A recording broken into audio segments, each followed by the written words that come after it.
Dans cette nouvelle vidéo, ce qu'on va voir ensemble, c'est comment insérer des objets 3D dans l'environnement de simulation, comment positionner ces objets par rapport au robot, et puis ensuite, comment est-ce qu'on peut ajouter un outil au bout du robot. Alors on va imaginer une application qui serait de la dépose de colle sur un carter. Donc pour cela, on va implanter dans notre environnement de simulation une table, un carter, et ensuite on va positionner également un outil qui serait un outil de dépose de colle. Donc vous allez dans un premier temps dans Importer géométrie, chercher une géométrie, et vous allez insérer mytable.sat, voilà, et on va la repositionner cette table. Donc vous cliquez sur Déplacer ici,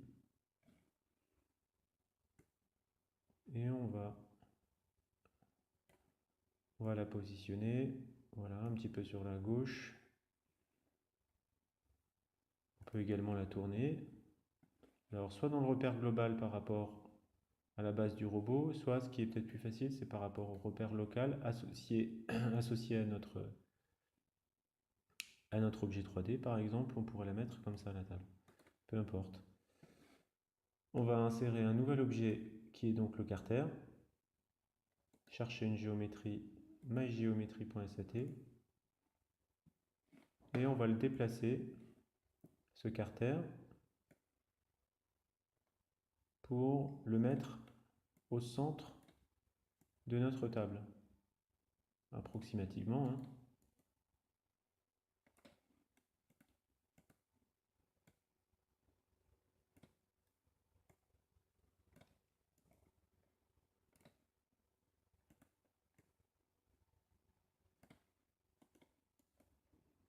Voilà, on peut le tourner également un petit peu. On va le ramener un petit peu encore.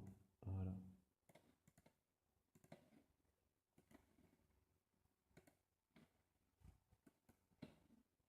On va le tourner également.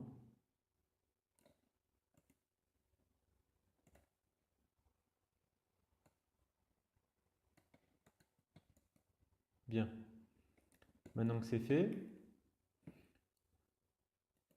on va modifier la couleur juste pour pouvoir le visualiser plus facilement.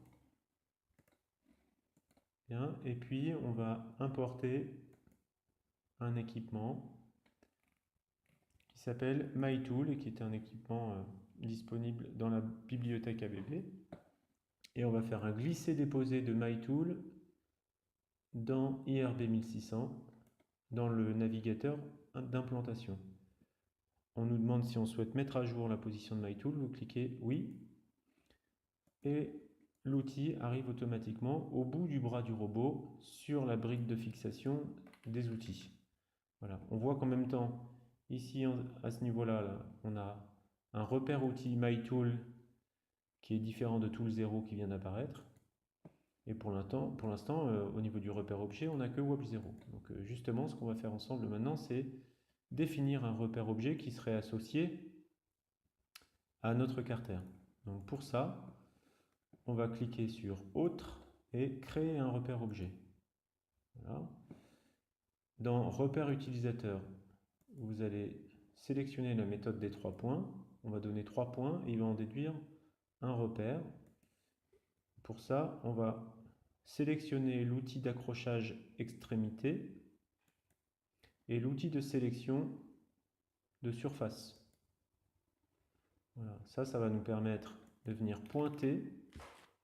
On va se rapprocher pour mieux voir. De pointer les extrémités de nos arêtes. Par exemple, celle-là. La deuxième. Alors, on va sélectionner le premier point. Hop. Voilà. Donc, on va définir ce premier point. Le deuxième ici. Et le troisième dans cet angle. Vous cliquez sur Accepter et Créer le repère. Et on voit qu'on a un repère ici qui est venu se greffer au coin de notre outil et dans lequel on va pouvoir définir les points à accéder par le robot et qui seront définis dans le repère associé au carter et non pas dans le repère de la base du robot. Voilà.